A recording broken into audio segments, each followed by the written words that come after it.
Bonjour à tous. Aujourd'hui, on va modéliser avec DGPad la réflexion des rayons du soleil dans une tasse à café. Alors, la tasse à café aura une section circulaire, ce sera une tasse à café de ce genre ici. Et donc, on va envisager la réflexion des rayons lumineux ici, voilà, contre la paroi de la tasse.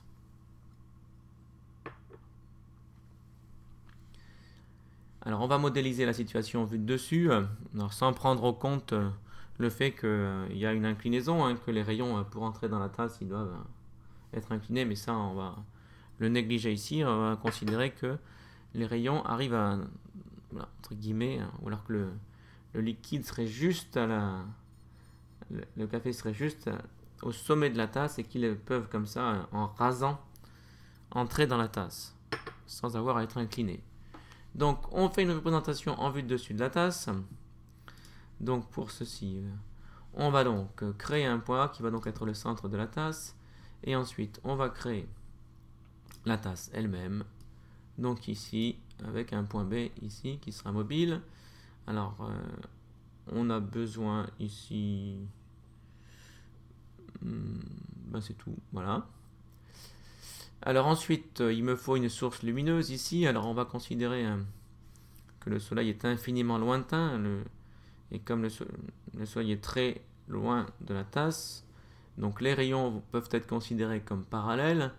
Donc la source lumineuse, ici ce sera un faisceau de rayons parallèles qui se réfléchiront ici voilà, contre la tasse en respectant la loi de Descartes là, sur la réflexion sur un milieu ici solide et réfléchissant. Donc il me faut donc, on peut ici modéliser voilà, le faisceau lumineux à partir d'un certain niveau ici, et c'est ce qu'on va faire. Donc on va modéliser ici en prenant des perpendiculaires. Donc je vais quand même effectivement faire ce point finalement. Alors on crée le symétrique de ce point ici. Voilà, parce que je vais effectivement modéliser ici tout le faisceau lumineux qui entre dans la tasse. Donc je vais imaginer que les rayons arrivent perpendiculaires à cette direction. Comme c'est une direction, comme on peut prendre n'importe quoi, on peut considérer que c'est perpendiculaire. Que les rayons arrivent dans une direction perpendiculaire ABC. Donc, pour tracer la perpendiculaire, j'ai besoin d'abord de matérialiser la droite ou le segment, ce que je vais faire ici. Ensuite, je le masquerai. Ensuite, on crée les perpendiculaires. Donc, celle-ci et celle-ci. Ensuite, on va prendre une distance ici. Alors, on pourrait prendre n'importe quoi ici. Et on va prendre le diamètre ici du cercle pour... voilà. Et on s'intéressera, on imaginera que le faisceau lumineux démarre de cette distance ici. Donc on crée le cercle ici de diamètre, donc ici, enfin de rayon BC ici. Ce qui m'intéresse, c'est ce point. Et je fais pareil de l'autre côté. Voilà, et c'est ce point. Alors la surbrillance indique que je vais pouvoir sélectionner le point. Et donc c'est ça qui m'intéresse. On peut ensuite masquer tout ça ici. Donc on va masquer les traits de construction, les perpendiculaires, les cercles ici qui me servent à rien, et ça j'ai dit que ça me servait pas. Voilà. Et donc on a donc ici la source lumineuse ici qui va être un trait lumineux qui se... Voilà, donc un flux continu ici de rayons réguliers. Donc je peux tracer ici sous forme d'un segment que je vais faire ici, dont je vais changer l'apparence. Je vais le faire en jaune orangé. Voilà. Et je vais lui donner une certaine épaisseur. Voilà. Donc voilà ma source lumineuse ici. Et donc il va envoyer des rayons ici qui vont se réfléchir contre la tasse. Et on va voir ce qu'on peut observer dans cette situation. Alors, on va utiliser la tortue dynamique de DGPad et on va utiliser la tortue du point E. Donc, on ouvre, on accède aux attributs du point E et en particulier à l'onglet tortue ici, hein, donc à la tortue du point E. Alors, ce qu'on va faire, c'est qu'on va tracer successivement différents rayons, hein. Donc, avant de faire cette construction ici, je vais créer un curseur entier qui va me donner le nombre de rayons que je vais créer. Donc, on fait un clic long. On fait un clic long. On fait un clic long, voilà. Et on crée un curseur entier. Voilà. Et donc, nous, on va prendre ici. Alors, hop. On peut l'étendre ici. On va prendre des bornes entre... Alors, évidemment, je n'ai pas été ici. Alors, on va prendre des bornes entre 1, qui sera le minimum, et par exemple 500. Ok, ça devrait fonctionner, ça ici. Et donc, voici mon curseur ici entier, qui va déterminer le nombre de rayons que je vais créer ici. Et donc, je reprends maintenant la tortue du point E. Voilà, je suis dans le bon onglet ici. Et on va donc créer, donc en fait on va en créer, donc on va faire une boucle. Et on va en créer en fait n plus 1, donc de 0 à n ici. Donc ici on va faire de 0, et ici on va chercher l'expression n. Alors qu'est-ce qu'on va faire ici une fois. Alors on imagine que la tortue a fait donc elle a fait hop ici un rayon et qu'elle est donc ici. Alors il faut qu'elle revienne au point E, donc elle va commencer par revenir, donc elle va rejoindre le point E. Ensuite, elle va pivoter vers le point D. Elle va pivoter vers le point D. Et ensuite, on va la faire avancer d'une certaine distance ici, proportionnelle à I, avant de la faire repartir et d'émettre le rayon suivant. Donc on va commencer par créer une variable correspondant au rayon, parce que ce sera la distance de AB, mais comme on va l'utiliser un certain nombre de fois, ce sera pratique de le mettre dans une variable. Donc c'est indépendant de la boucle, donc je peux le mettre ici. Et ce sera donc la distance de A à B. Voici. Alors on pivote vers le point D, et donc on avance. Alors on va être en unité ici. Donc de rayon, donc c'est proportionnel à I, mais donc on divise par N hein, pour être entre 0 et donc le rayon. Et donc on va prendre avancer de, on va multiplier le rayon par I sur N. Par I divisé par N. Donc on peut dupliquer ça ici. La variable elle est là. Et voici. Et si on fait ça, voilà. Alors c'est normal qu'au final je suis arrivé ici, hein, donc pour l'instant j'ai pas tracé de rayon. Donc maintenant que je suis là, il faut que je me mette en position. Alors on imagine qu'on est arrivé à la bonne position ici. Donc il faut tourner à gauche de 90. Voilà. Et donc ensuite on attaque ici. Donc on avance d'abord d'une distance. Alors c'est 2 fois le rayon, hein, donc de distance de BC. Donc on avance de 2 fois rayon. De 2 fois rayon.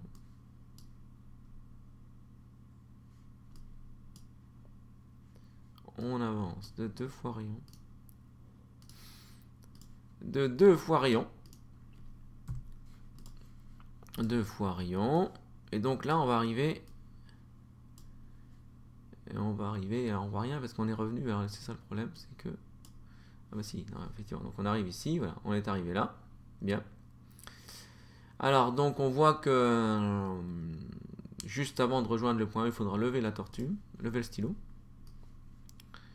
Et qu'à partir du moment où, juste avant ici, il faudra qu'on le pose. Donc on va dupliquer ça. Et on va poser le stylo. Voilà, donc là c'est mieux. Alors on a fait ça qui est commun effectivement, quel que soit le rayon, on va faire ça. On va peut-être choisir une couleur de rayon un peu différente pour que ce soit un peu plus, voilà, plus rigolo. Donc on va mettre la couleur ici. Voilà, on va prendre des rayons orangés comme ça. Et donc, on arrive ici, et donc maintenant, ça va dépendre de la position ici initiale du rayon. Est-ce qu'on avance ou pas? Donc, si i égale 0, on n'avance pas, mais si on avance.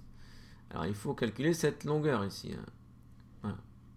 En fait, cette longueur, on voit que en fait, elle peut être obtenue par la propriété de Pythagore. Ici, on a un triangle rectangle. Ici, on a le rayon. Et ici, eh bien, en fait, la distance dont on a avancé, à savoir ça ici, là, il faut l'enlever à rayon pour obtenir ici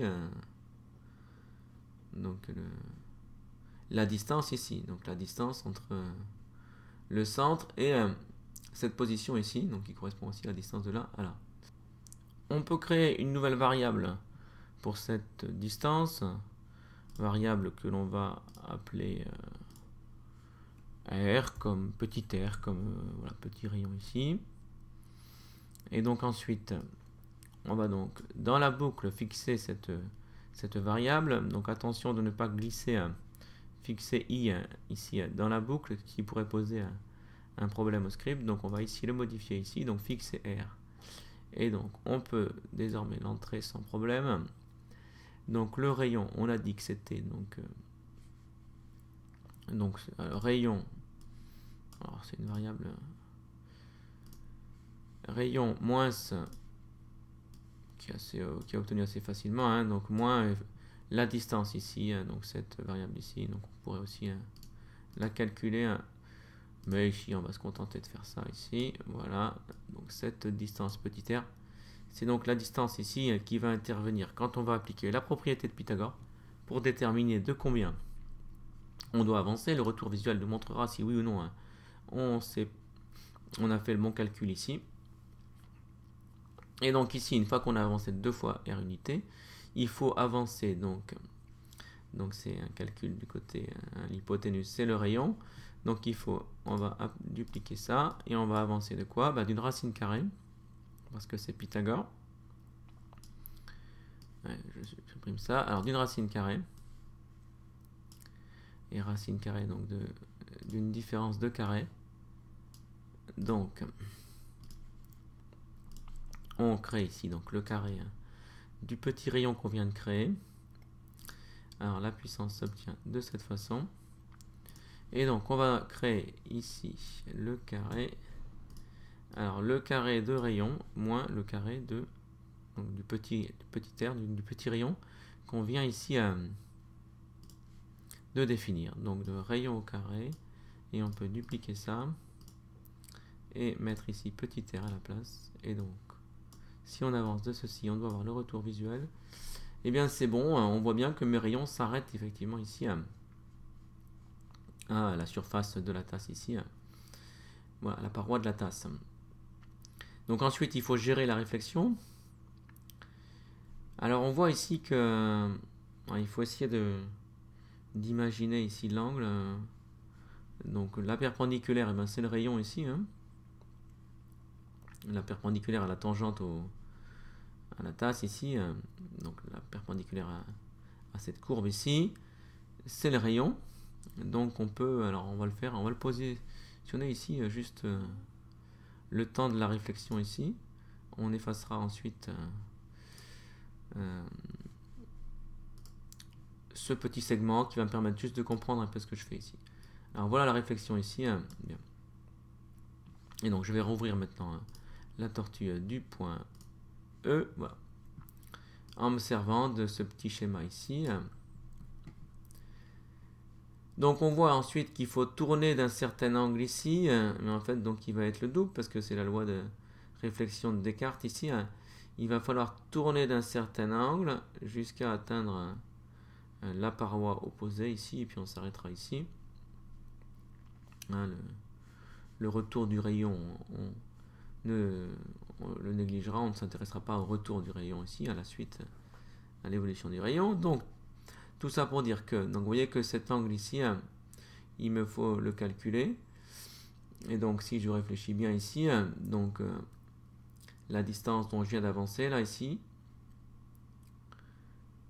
et ici alors vous avez D, donc vous avez le petit rayon que je viens de calculer, la distance je viens d'avancer et le rayon.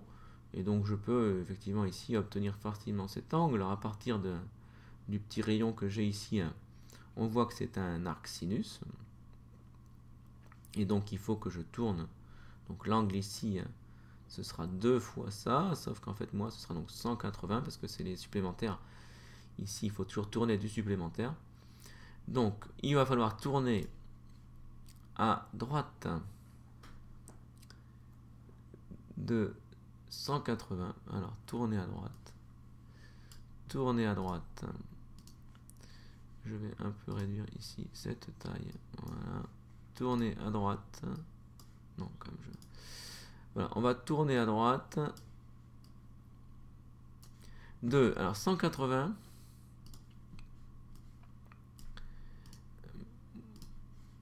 Et ensuite, il y aura un arc sinus ici. 180 moins. Alors, on est en degrés ici. Athan. Alors, Athan, c'est dans les formules de trigo. Enfin, asinus, c'est ici. Arc sinus, voilà. Arc sinus. Et donc, j'ai dit de petit r sur rayon. Donc, de petit r sur rayon. Alors, c'est une division. On divise, non, c'est dans les variables. Petit r par rayon. Sauf que j'ai dit qu'il fallait le faire 2 fois. Ici, compte tenu de la loi de réflexion. Donc, on met 2 ici. Voici. Voilà. Et il ne s'est rien passé parce qu'on n'a pas tracé. Donc après, il faut donc avancer. Alors, avancer de combien? Alors, toujours la situation. Ici, on voit qu'on a...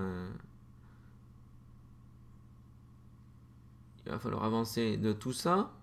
Bon. Et si je travaille dans cette... donc on a un triangle isocèle ici.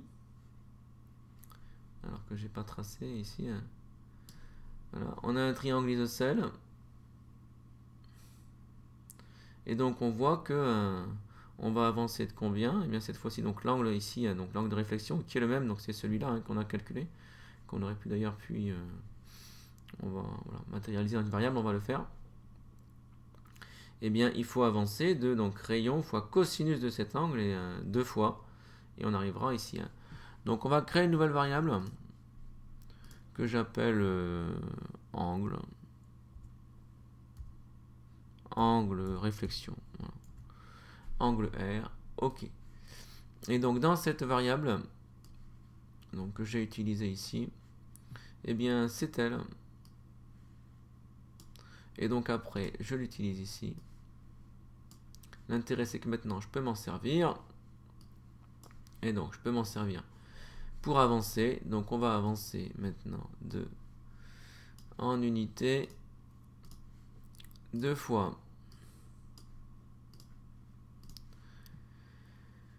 Donc le rayon fois le cosinus de cet angle. Alors 2 fois, donc il faut 2 multiplier. On duplique ici. 2 fois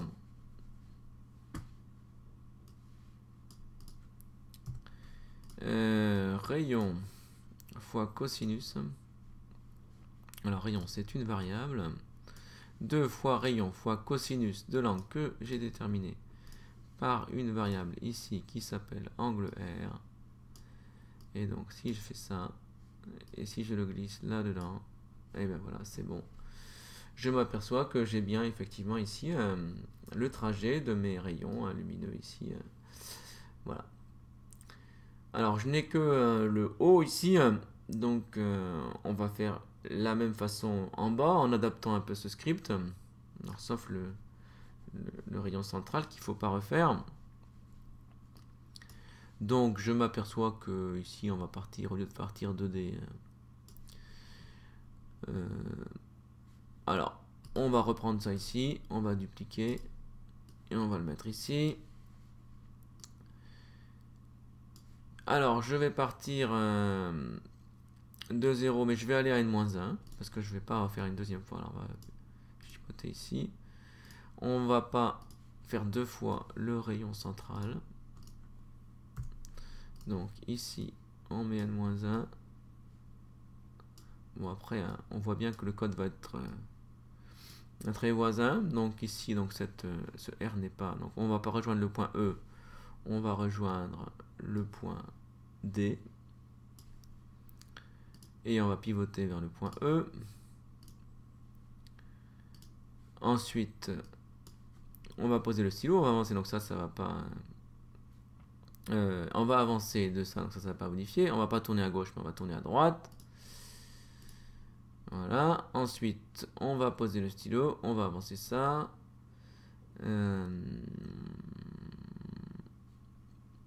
On va tourner à gauche ici. Voilà. Et on voit qu'il y en a une situation similaire ici. Donc voilà, on a modélisé voilà, parfaitement les rayons du soleil. On va effacer ceci qui m'a servi à rien. Alors prudence avec le supprimer, mais bon ici on va considérer qu'on est sûr de nous. Et donc voilà, on va masquer le point A qui ne me sert pas à grand chose finalement. Et le point B et le point C également. Et on obtient donc cette situation. J'ai donc ma tasse et j'observe ce qui va se passer. Et vous voyez que on obtient une jolie, comme ça, une enveloppe de droite en termes savants ici. Et donc on voit qu'ici on a une courbe qui se dessine ici comme enveloppe des droites constituée par les rayons réfléchis ici. Et voilà. Et cette courbe, ça s'appelle une néphroïde. Alors néphroïde parce que ça signifie rein en grec et qui a une ressemblance avec la forme du rein. Et donc vous voyez ici, on arrive à construire par ce biais la néphroïde ou une néphroïde comme enveloppe de droite.